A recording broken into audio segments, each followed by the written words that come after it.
저는 오늘 이것의 본 말씀을 가지고 모이는 일에 최선을 다하는 한 해가 됩시다. 이 같은 제목으로 하나님의 말씀을 증거하도록 하겠습니다. 세계에서 단일 대학으로 선교사를 가장 많이 배출한 학교가 미국의 윌리엄스 대학교입니다. 그 윌리엄스 대학교가 이렇게 세계 선교에 기초를 놓을 수 있었던 이유는 사무엘 밀즈라고 하는 청년을 포함한 5명의 청년의 기도가 있었기 때문입니다. 그러니까 이 사무엘 밀스와 청년들이 그 학교의 부흥과 그 미국의 영적 부흥 그리고 세계 선교를 위하여 모여서 기도하기 시작했습니다. 그래서 한두 명씩 청년들이 모이기 시작합니다. 그러다 어느 날 그 대학교 정원에서 모여서 기도를 하고 있는데 갑자기 폭우가 쏟아진 겁니다. 30-40명의 학생들이 우왕좌왕 하다가 결국 다 교정 실내로 들어가게 되고 나머지 이 5명, 사무엘 실제를 비롯하여 나머지 5명만 남게 됩니다. 근데 이들은 기도하는 것을 포기하지 않았습니다. 주변에 보니까 건초더미가 있는 겁니다. 1805년도니까요. 그 건초더미 속으로 들어가서 그 비를 피하면서 끝까지 자신들이 그날 할 기도의 분량을 채웁니다. 큰 은혜가 임했습니다. 그 열악한 건초더미 속에서 기도를 드리는데 하나님의 큰 은혜와 감동이 그들에게 임했습니다. 그래서 그들은 매일 이 건초더미 앞에서 혹은 비가 올 때 그 안에서 하나님께 기도하기 시작합니다. 그리고 그들에게 하나님께서 은혜를 부어주사 그들을 통하여 놀라운 역사와 선교의 문이 열리게 되었습니다. 선교학자 토렉 박사는 그렇게 이야기합니다. 미국 교회들이 해외 선교 운동에 처음으로 자극을 받고 세계 선교의 기초를 놓았던 바로 기도 운동이 건초더미 기도 모임에서부터 비롯된 것이다. 여러분 이 기초더미 누가 보기에도 이 건초더미에서 기도하는 그 모습이 초라해 보이고 별거 아닌 것 같이 보였지만 모여서 기도하는 그 기도와 진심 어린 기도를 하나님께서 들으시고 세계 선교의 기초가 되게 하여 주셨던 겁니다. 이처럼 하나님은 적은 수이지만 하나님을 향한 그들의 믿음의 기도를 들으시고 그들에게 모임 가운데 함께하여 주사 세계 선교에 놀라운 기적이 나타나게 하여 주신 겁니다. 신명기 32장 30절에 보면 그들의 반석이 그들을 팔지 아니하였고 여호와께서 그들을 내주지 아니하셨더라면 어찌 하나가 천을 쫓으며 둘이 만을 도망하게 하였으리요. 한 사람이 천을 쫓습니다. 그럼 수학적인 공식에 의하면 둘은 2천을 쫓아야 합니다. 그러니까 한 사람이 천을 쫓을 만한 능력이 있다면 두 사람은 2,000명을 쫓을 만한 능력이 있는 것이 수학적, 이성적 법칙입니다. 근데 하나님의 법칙은 다릅니다. 한 사람은 천을 쫓을 수 있지만 두 사람이 합치면 만을 쫓을 수 있는 능력이 나타나게 된다는 것입니다. 전도서 4장 12절에 보면 한 사람이면 패하겠거니와 두 사람이면 맞설 수 있나니 세 겹줄은 쉽게 끊어지지 아니하느니라. 하나, 둘은 쉽게 끊어지나 세 겹줄은 절대로 끊어지지 않는다라는 것입니다. 이처럼 성경은 한 사람이 아니라 두 사람 이상이 모여 기도하고 하나님의 일을 감당해 나갈 때 하나님께서 그들의 기대 이상의 능력과 역사를 그들의 모임과 그들의 삶 가운데 임하게 하여 주신다라고 강조하고 있습니다. 흩어지지 않고 모여서 기도하고 흩어지지 않고 모여서 예배할 때 하나님께서 그 모임 중에 임재하여 주사 상상할 수 없는 기대와 능력과 축복이 나타나게 하여 주시는 거죠. 그런데 세상은 점점 이상한 방향으로 흘러가고 있습니다.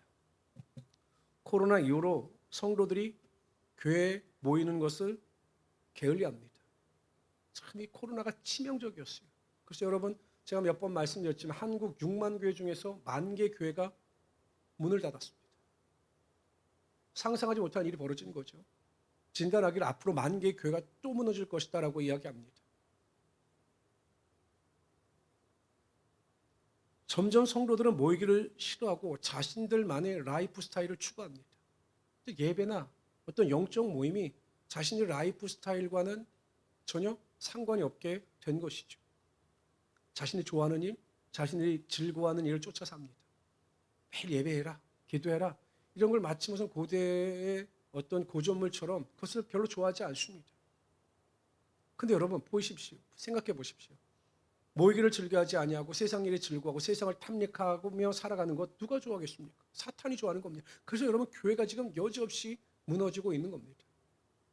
제가 교단의 여러 가지 교회 소식도 듣고 또 여러 가지 내용을 듣다 보면 많은 교회들이 정말 굉장히 어렵습니다. 성도들이 점점 줄어들고 있고 그래서 재정도 어려워지고 그래서 감축하고 뭐 재정적으로 어려움을 당하는 교회들 너무나 많다. 뭐 교회가 위기다 이런 말을 제가 너무나 많이 듣습니다. 근데 여러분 하나님은 2000년 전에 벌써 아셨던 겁니다. 물론 이 히브리서를 받아보던 그 당시의 교회들이요 핍박과 유혹으로 인하여 성도들이 점점 교회를 많이 떠나갑니다. 모이는 것을 싫어합니다. 영적 일에 대한 관심이 없습니다. 그래서 1차적으로 이 히브리서를 받아보는 그 교회들에게 모이기를 피하는 악한 자들의 습관을 쫓아 살지 말고 모이기에 힘써라 라고 강조하시는 거죠. 그러나 2000년 뒤에 있을 교회들에게도 이 경고의 메시지를 보내고 계신 겁니다. 제가 여러분 11월 12월 달에 요한계시록 그 아침 기도회 때마다 요한계시록 강의를 했습니다. 원래 요한계시록은 잘 강의를 하지 않아요. 왜? 해석하는 것이 난해하기 때문에. 그래서 저는 이제 편하게 강의를 했는데 제가 이 요한계시록을 연구하고 요한계시록을 읽고 묵상하면서 더 확신이 드는 것은 반드시 예수 그리스도께서는 재림하신다라는 겁니다. 예수님께서는 반드시 다시 오십니다. 그리고 그 행위대로 우리를 심판하신다라는 거죠. 그날이 얼마 남지 않았습니다. 그러므로 우리 성도들은 정신을 차리고 모이는 일에 힘써야 되고 그 모이는 일을 통해서 하나님께 영광을 돌려야 하는 것입니다. 교회의 사명을 간략하게 강조하고 압축하여 설명한다면 교회는 모여서 예배하고 기도하는 일에 최선을 다하며 흩어지면 전도를 사명으로 알고 살아가야 하는 것입니다. 그것이 교회의 사명이고 성도들의 사명인 거죠.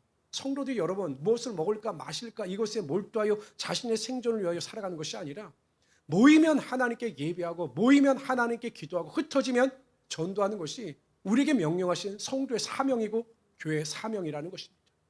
그러면 저는 2026년도 올 한 해 동안 정말 우리 성도들이 삶의 형편이 어떠하든지 간에 모이는 일에 최선을 다하는 여러분들이 되시기를 바랍니다.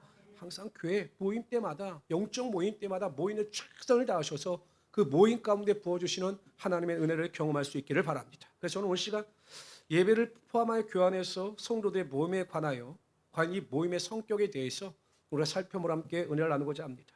첫 번째로요. 왜 우리가 모여야 하는가에 대해서 살펴보도록 하겠습니다. 아니 목사님은 왜 모여야 한다. 모여서 기도하고 예배해야 된다라고 모임을 강조하는데 왜 우리가 모여야 하는가에 대해서 성경적으로 살펴보도록 하겠습니다. 첫 번째는요. 우리가 모여야 하는 이유는 우리가 모일 때 모임 중에 하나님의 축복과 은혜와 능력이 더 강력하게 임하기 때문입니다. 우리가 모일 때 하나님의 임재와 하나님의 능력과 하나님의 축복이 임하기 때문입니다. 저는 가끔요. 성도들 만날 때마다 믿음이 연약한 분들을 만날 때마다 뭐 지금도 뭐 그렇게 하시는 분들이 계셔요.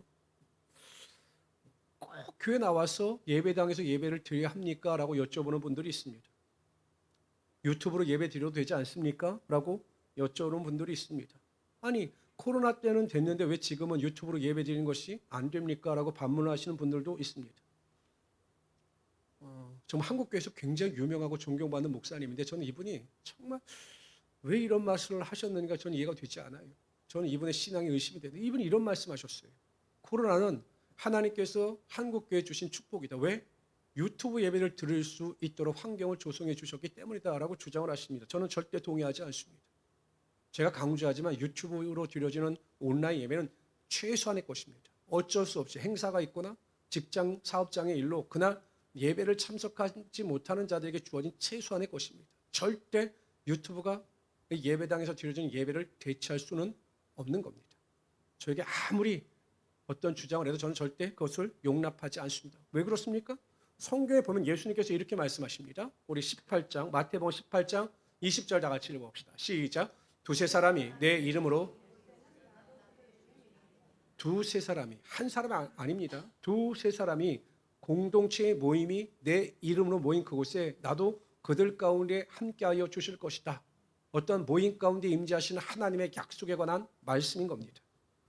예수님께서 승천하시기 전에 제자들에게 이렇게 부탁하셨습니다. 사도행전 1장 4절에 보면 예루살렘을 떠나지 말고 내게서 들은 바 아버지께서 약속하신 것을 기다리라. 제자들과 사도들에게 뭐라고 말씀하셨냐면 절대 예루살렘을 떠나지 말라고 말씀하신 겁니다. 그리고 한 곳에 모여서 기도해라. 그래서 여러분 그 제자들과 사도들이 그 마가의 다락방에 모여서 120명의 사람들이 마음을 다하여 기도하지 않습니까? 흩어지지 않았습니다. 그들은 그 이스라엘 곳곳으로 흩어지지 않았습니다. 명령에 순종하여 모였습니다. 그 전심으로 믿음으로 기도할 때 오순절날 그 다락방에 성령의 불과 같은 능력이 임함으로 말미암아 그들이 각기 방언으로 말하며 표적과 기사와 능력을 행할 수 있는 그 능력을 하늘로부터 부여받게 된 것입니다. 모일 때 성령의 능력이 임한 거죠. 하나님께서 고넬료를 통해서 베드로를 청하라고 말씀하셨습니다. 예수님께서 주의 사자를 통해서. 근데 여러분 고넬료는요. 자신뿐만 아니라 자신의 형제와 가족들, 친구들이 은혜 받기를 원했습니다. 그래서 모였습니다. 모여서 베드로의 설교를 듣습니다. 복음의 메시지를 듣습니다. 사모하는 마음을 가지고 경청합니다. 그랬더니 성령의 능력이 임합니다. 이방인들입니다. 로마 사람들이니까요. 근데 이 이방인들에게 성령의 능력과 방언의 능력이 임하게 되는 것입니다. 모일 때 하나님께서 성령의 능력을 그들에게 부어 주신 겁니다. 저는 가끔 그런 이야기를 듣습니다. 목사님, 제가 집에서 기도하려고 하는데 교회에서 기도하는 것만큼 기도가 집중이 안 되고 기도의 능력을 잘 체험하지 못합니다. 근데 교회 나와서 기도하면 정말 기도도 잘 되고 기도의 은혜와 능력을 경험합니다. 라고 말씀하시는 분들을 많이 만났습니다. 왜 그럴까요? 아니 가정에서도 똑같이 하나님의 임재가 있을 것이고 또한 교회에서도 하나님의 임재가 있을 터인데 왜 가정에서 내 혼자 기도할 때와 교회 나와서 함께 기도할 때 그 기도하는 은혜와 능력이 다를까요? 제가 예전에 그 사역할 때 여름이나 겨울방학 되면 학생들, 중고등부 학생들과 하고 청년들 수련회를 보통 방학 때만 되면 20-30번씩 제가 한번 인도를 했습니다. 특강하고. 그런데 어느 집회에 가면 제일 힘든가? 그러니까 여러분 성전이나 교회에서 하는 그 수련회 집회, 성령 충만 집회에는요. 은혜가 임하는데요. 제가 어디 가면 제일 힘드냐? 수련원에서 하는 집회. 그러니까 아이들에게 어떤 쉼과 즐거움을 제공하겠다고 그 성전이 아니라 일반 아이들이 하는 수련관에 가서 그 수련회를 할 때가 있어요. 근데 그곳에 가면 정말 힘이 들어요. 찬양을 인도하고 설교할 때 그 교회에서 할 때보다 훨씬 힘들고 그 임하는 은혜도 다릅니다. 정말 힘이 들어요. 제가 왜 그럴까 곰곰이 생각해 보았습니다. 그 이유는 한 가지입니다. 여러분 우리가 보여주는 이 예배당은 그냥 예배당이 아니에요. 이 예배당은요. 여러분들의 기도가 쌓여있는 예배당입니다. 그 요한계시록에 보면 성도들의 그 기도가 금 대접에 있어요. 그만큼 하나님께서는 성도들의 기도를 귀하게 여기시는 거죠. 보이지 않지만 여러분들이 예배 때마다 기도회 때마다 아침 기도회 때마다 나와서는 그 기도가 이 성전에 쌓여있기 때문에 그 기도의 은혜와 능력이 있는 것입니다. 그래서 우리가 가정에서보다 교회 나와서 기도하고 예배할 때 하나님의 임재와 능력이 더 나타나게 되는 거죠. 저는 우리 모든 성도님들이 항상 모일 때마다 믿음으로 기도하고 믿음으로 예배할 때마다 하나님의 임재와 은혜와 능력을 경험할 수 있도록 모이는 데 최선을 다하는 우리 성도들 되시기를 주님의 이름으로 축원합니다. 두 번째 우리가 모여야 하는 이유는요. 모임 중에 하나님의 위로와 은혜 그리고 성도들의 교제를 통해서 깨달음과 나를 보게 하시기 때문입니다. 보통 교회 5가지 기능을 이야기합니다. 교회는 반드시 교회 안에서 이러한 일이 반드시 일어나야 합니다. 교회는 이 기능을 감당해야 하는데 첫 번째가 예배입니다. 두 번째가 전도와 선교입니다. 세 번째가 교육입니다. 가르쳐야 합니다. 네 번째가 교제 코이노니아입니다. 다섯 번째가 봉사입니다. 이것이 교회의 5가지 기능입니다. 반드시 5가지 기능이 교회 안에서 조화롭게 이루어질 때 교회가 온전한 교회가 될 수가 있는 겁니다.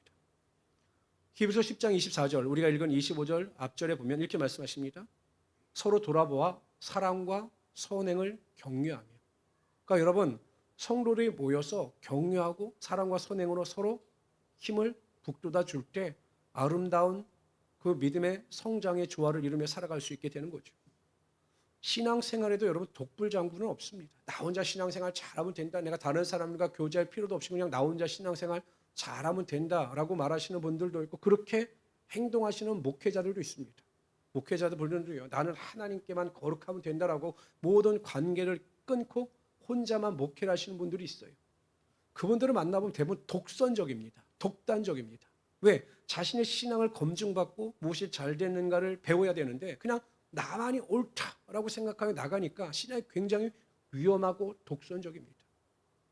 여러분, 인간은 사회적 동물입니다. 왜 학교가 필요합니까? 왜 학교가 필요하냐면 그 학교의 공동체 생활을 통해서 관계를 배우고 나라고 하는 사람을 제대로 이해할 수 있게 되는 거죠. 참을 수도 있게 되는 것이고 인내할 수도 있게 되는 것이고 사랑할 수도 있게 되는 것입니다. 그래서 우리가 온전한 관계를 통해서 온전한 사람이 되어 가는 겁니다. 그래서 교육이 필요하고 학교가 필요한 거죠. 교회도 마찬가지입니다. 교회 모임을 통해서 이 소그룹 활동이나 모임을 통해서 많은 것을 배우고 깨닫게 됩니다. 때로는 이 소그룹 모임을 통해서 사람들을 통하여 하나님이 주시지 못하는 위로를 받기도 하고 또 다른 사람들의 중보 기도를 통해서 하나님의 놀라운 역사와 능력이 나타나게 하여 주시는 거죠. 제가 지금 방금 예배 올라오기 전에 좀 늦게 올라온 이유가 무엇이냐면 저희 그 동문들 단톡방에 단톡이 떴어요. 갑자기 제가 좋아하는 선배 하나가 예배 중에 올라가다가 쓰러지셨대요. 그래갖고 부청병원에 지금 인도가 됐는데 심장이 대동맥 박리라고 해서 심장이 찢어진 겁니다. 이게 못 살아요. 힘들어요. 근데 8시간 동안 수술을 해야 되는데 그걸 위해서 기도해달라고 중보기도가 올라왔습니다.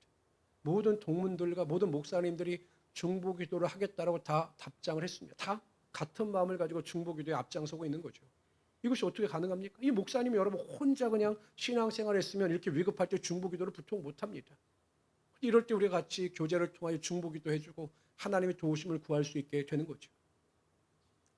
어느 교회 구역장님의 고백입니다. 제가 어느 구역장님의 고백이 이렇게 올라왔는데 저는 제가 이것을 솔직히 그분의 감정을 담아서 설교를 하는 것보다 그분이 쓴 글의 내용을 여러분들에게 소개하는 것이 훨씬 더 설득력이 있을 것 같아 읽어드리겠습니다. 한때 저는 영적으로 깊은 침체를 겪은 적이 있습니다. 이렇게 예배에 참석하고 기도하고 구역장 역할을 하는 것이 도대체 무슨 의미가 있을까? 하나님은 나를 왜 여기로 보내셨을까? 이 교회에서 내 역할은 무엇일까? 라고 고민을 했습니다. 교회 나가는 것이 너무 힘들고 교회 나가는 것이 너무 어려웠습니다. 그때 한 통의 문자를 제가 받았습니다. 구역 식구의 문자였습니다.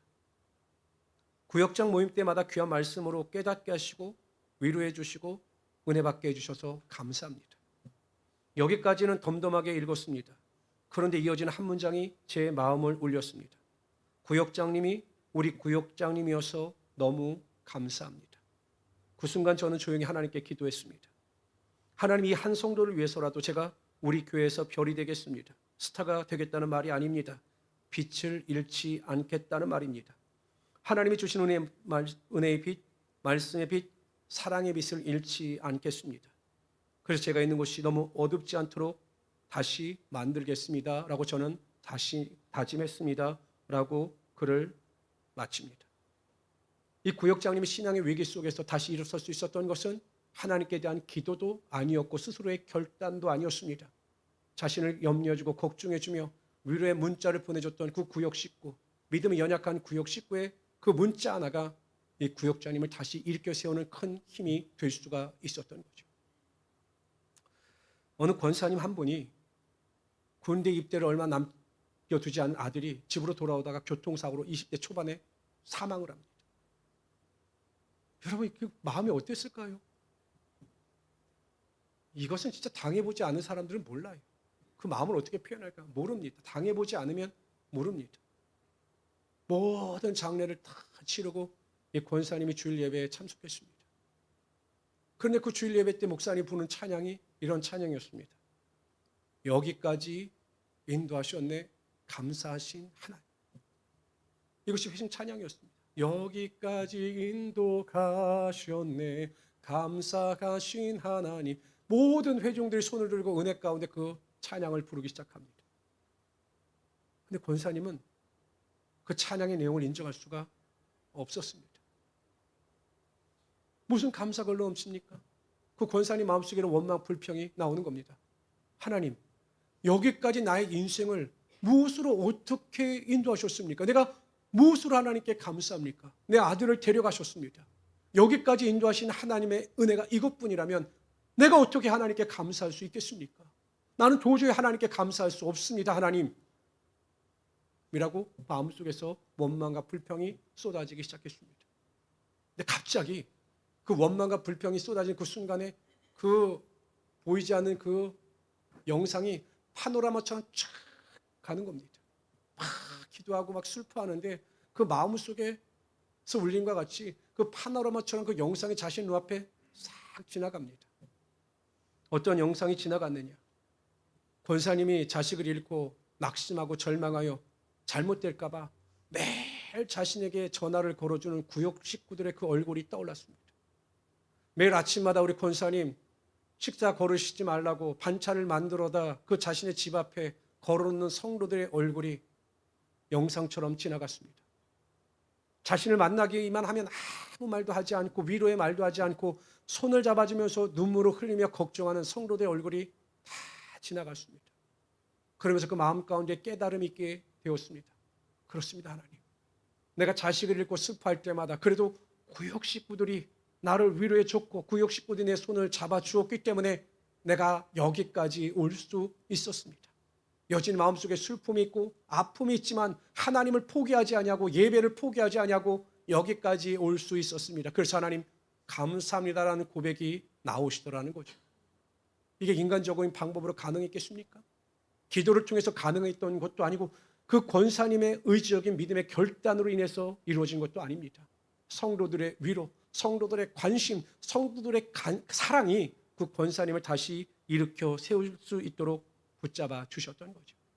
성도 여러분, 절대 성도들은 여러분들은 혼자가 아닙니다. 여러분들이 아닌 것 같지만 여러분들을 위해서 여전히 눈물을 흘리며 기도해 주시는 여러분들의 동역자가 있습니다. 옆에 있는 구역장님이 있고 옆에 있는 그 친한 믿음의 동역자들이 있습니다. 우리는 반드시 그것을 기억하시고 항상 모일 때마다 사랑하고 섬기며 살아갈 수 있어야 하는 것입니다. 그래서 제가 이번 표현을 보십시오. 더 자주, 더 깊이, 더 함께 모이는 우리가 됩시다. 그냥 모임이 아닙니다. 우리가 더 자주 모여야 합니다. 모일 때마다 더 깊이, 더 함께 아픔과 슬픔을 공유하고 우리가 서로 중보기도자가 되어줄 수 있는 그런 관계를 만들어 가야 하는 것입니다. 그래서 여러분 절대 교회 안에서 외롭지 않도록 우리가 서로 관심과 또한 사랑을 그 사람들에게 부어줌으로 말미암아 아름다운 공동체를 만들어갈 수 있는 하나님의 귀한 성도들이 되시기를 주님의 이름으로 축원합니다. 두 번째로요, 우리가 살펴볼 것은 그렇다면 우리가 모일 때 어떠한 태도를 가지고 모여야 하느냐라는 것입니다. 모이는 것도 중요합니다. 그런데 어떠한 태도를 가지고 모여야 하느냐라는 것입니다. 느헤미야 8장 1절에 보면 이스라엘 자손이 자기들의 성읍에 거주하였더니 이 이스라엘 백성들은요, 포로에서 돌아온 이스라엘 백성들입니다. 이스라엘 백성이 70년 동안 포로로 이방 땅에 가서 머물게 되죠. 근데 여러분 생각해 보십시오. 쉽게 비하면 이런 겁니다. 70년 동안 미국에 살았습니다. 그럼 자녀가 미국에서 태어났겠죠. 미국에서 어느 정도 재산도 형성되었겠죠. 모든 것이 안정이 되었을 겁니다. 그런데 그 다 포기하고 고국으로 돌아오는 거 쉬운 일 아닙니다. 근데 여러분 이스라엘 백성들이 포로기에서 돌아온 이유는 한 가지입니다. 하나님의 성전을 세우고 그 성전에서 하나님을 온전히 예배하고 싶어서 그들이 다시 돌아온 거죠. 많이 돌아올 줄 알았는데 여러분 기록해 보면 약 5만 명 정도입니다. 그 5만 명은 정말 목숨을 걸고 하나님께 예배드리기를 원했던 자들입니다. 바로 그러한 자들에 대한 내용입니다. 7째 달에 이르러 모든 백성이 일제히 수문학 광장에 모여 학사 에스라에게 여호와께서 이스라엘에게 명령하신 모세의 율법책을 가져오기를 청하며 이스라엘 백성들이 사모한 겁니다.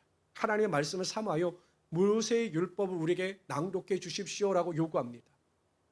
그래서 여러분 모세가 자신의 그 동료들과 함께 그 성전 수문 앞에서 그 율법책을 읽기 시작하는데 성문 수문 앞에 읽기 시작하는데 새벽부터 정오 12시까지 쉬지 않고 모세의 율법을 낭독합니다. 그러나 그 자리를 떠나가는 사람은 한 사람도 없었습니다. 사모하는 마음을 가지고 그들이 말씀을 들을 때 하나님께서 하늘의 문을 여사 그들에게 말씀에 대한 감동을 주십니다. 그들이 울기 시작합니다. 자신의 죄를 회개하고 고백하기 시작합니다. 그 모임 가운데 사모하는 모임 가운데 하나님의 은혜와 능력이 나타나게 하여 주셨던 거죠. 여러분, 우리가 모이는 것도 중요하지만 두 번째는 모일 때 어떠한 마음가짐을 가지고 모이느냐가 정말로 중요합니다. 아무 생각 없이 아무 사모함 없이 이 자리에 앉아 있는다고 해서 하나님께서 하늘의 은혜를 우리에게 부어주시는 것이 아닙니다. 사모하는 자들에게 간구하는 자들에게 하나님께서 하늘의 문을 열어주시고 신령한 은혜와 능력 가운데 살아가게 하여 주신다는 거죠. 제가 군대 갔다 와서 얼마 지나지 않아서 제 사촌 동생과 일본 배낭 여행을 한 적이 있습니다. 그 당시만 해도 지금처럼 이런 여행이 자유가 되지 않았거든요. 그리고 일본을 배낭 여행한다는 건 쉬운 일이 아니었습니다. 근데 이제 사촌 동생과 제가 일본을 가서 그때 우리나라에 KTX가 없었습니다. 근데 일본에는 신칸센이라고 하는 것이 고속 기차가 있었어요. 그걸 가지고 한 14일 동안 제가 여행을 했는데요. 여행 가기 한 일주일 동안 제가 잠을 제대로 못 잤습니다. 왜? 일본 간다라고 하는 그 기대감 때문에. 그리고 제가 비행기를 처음 타보거든요. 그 비행기를 처음 타본다라는 그 기대감 때문에 너무 좋아서 일주일 동안 제가 잠을 설친 적이 있습니다. 그리고 그때는 뭐 그렇게 공항이 붐비지 않았어요. 1시간 전에만 오면 된다라고 했는데 저는 4시간 전에 갔습니다. 왜냐하면 너무 인천공항이 보고 싶어가지고 4시간 전에 가서 거기서 놀다가 비행기를 탔어요. 근데 그때 제가 느낀 게 있습니다. 그 공항에 나와서 비행기를 기다리고 여행을 준비하는 사람들의 얼굴을 보니까 다 하나같이 저와 같은 얼굴입니다.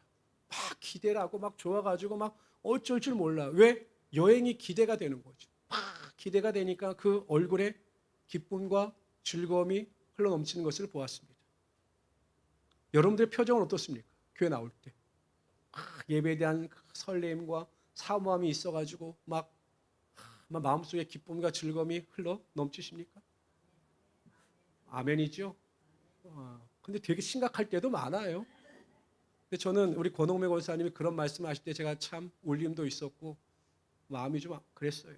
권사님은 매일 드려지는 예배가 자신의 삶에 있어서 마지막 예배다라고 하는 마음을 가지고 드리신다고 할 때 제가 참 울림이 있었습니다. 그런 마음가짐, 예배에 대한 사모함이 있어야 되지 않을까라고 하는 생각이 듭니다. 과연 우리에게 예배에 대한 설렘과 기대감이 있는지, 정말로 나는 드려지는 예배 가운데 부어주실 하나님의 은혜를 기대하고 예배에 동참하고 있는지, 우리는 우리의 예배와 우리의 모임에 대해서 항상 내 자신을 점검해 보아야 합니다. 하나님 진심으로 사모하는 자들을 만나주시고 사모하는 자들의 은혜 가운데 하나님의 능력이 임하게 하여 주시는 거죠. 그래서 저는 우리 모든 성도님이 모일 때마다 하나님 은혜를 주실 것을 믿습니다. 은혜 가운데 거하게 하여 주심을 믿습니다. 이러한 사모함을 가지고 나아갈 수 있는 우리 성도들이 되시기를 주님의 이름으로 축원합니다. 그래서 예배가 역동적이었으면 좋겠습니다.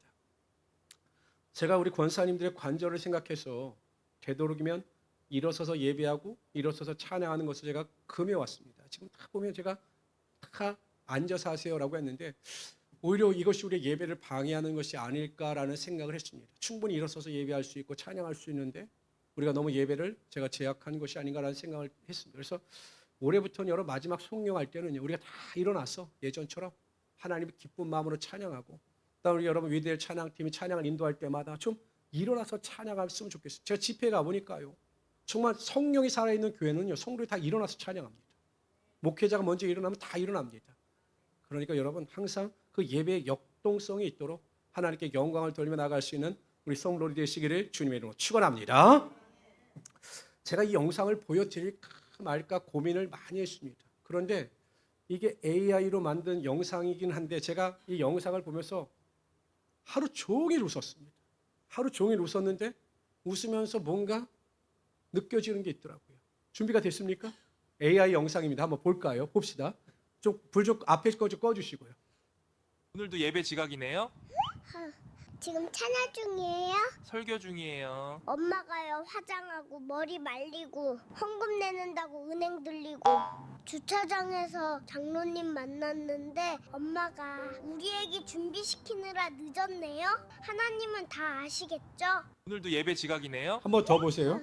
지금 찬양 중이에요? 설교 중이에요. 엄마가요 화장하고 머리 말리고 헌금 내는다고 은행 들리고 주차장에서 장로님 만났는데 엄마가 우리 애기 준비시키느라 늦었네요? 하나님은 다 아시겠죠? 됐습니다. 꺼주세요. 제가 이걸 보면서 웃었는데 맞아요. 제가 보기에 예배는 준비를 해야 됩니다. 사모하면서 준비해야 되는데 늦을 때가 너무나 많죠. 항상 그 사모함이 여러분 삶 가운데 흘러넘치. 저 닮지 않았습니까? 세 번째로요. 왜 우리가 자주 모여야 하는가?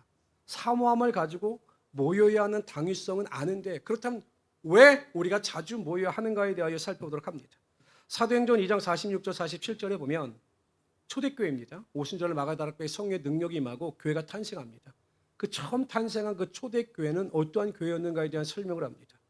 날마다 마음을 같이하여 성전에 모이기를 힘쓰고 집에서 떡을 떼며 기쁨과 순전한 마음으로 음식을 먹고 하나님을 찬미하며 또 온 백성에게 친송을 받으니 주께서 구원받는 사람을 날마다 더하게 하시니라. 날마다 마음을 같이하여 모였습니다.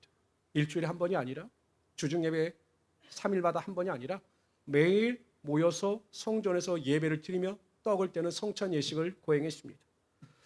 모여서 예배하는 것이 삶의 전부였고 삶이 곧 예배였던 겁니다. 물론 그 당시처럼 우리가 매일 이렇게 모이는 것은 쉽지 않아요. 왜? 우리가 또 살아가야 하기 때문에 먹을 것, 마실 것, 입을 것, 필요함을 채우며 살아가야 하기 때문에 매일 모이는 것은 쉽지 않습니다. 그러나 근본적으로 여러분, 교회가 정해놓은 예배나 모임에는 최대한 참석할 수 있도록 사모함을 가지고 자주 모이게 힘써야 한다는 것입니다. 보통 의사들이 건강을 위하여 규칙적인 운동을 강조합니다. 항상 의사들이 강조하는 규칙적인 운동의 내용은 이렇습니다. 주 5일 꼭 운동해라. 그리고 운동을 하되 20분 이상씩 약간 숨이 찰 정도의 운동을 하면 어느 정도 건강을 유지할 수 있다라고 이야기합니다. 그러니까 여러분 중요한 게 주 5일 꾸준히 운동하되 매일 20분 이상씩 꾸준히 운동해라. 그러면 건강을 유지할 수 있다라고 이야기를 합니다. 영적인 건강도 마찬가지입니다. 우리가 영적으로 건강하기 위해서는 최소한의 규칙이 있어야 합니다. 최소한의 나만의 그 규칙이 있어야 하는 것이죠. 예수님께서는 그러한 모범을 우리에게 보여주셨습니다. 예수님께서는 매일 한적한 곳에 나가 밤이 새도록 하나님께 기도했습니다. 최소한 우리는 매일 하나님께 기도할 수 있는 영적인 건강을 유지해야 합니다. 제가 성도들에게 최소한으로 가이드라인을 쳐드린 것이 20분입니다. 제가 보니까 저는 보통 기도할 때 한 40분이 지나야 깊은 기도에 들어가더라고요. 근데 어쨌든 20분 정도 이상은 기도해야 우리의 영혼이 믿음 안에서 은혜를 공급받고 건강해질 수 있는 겁니다.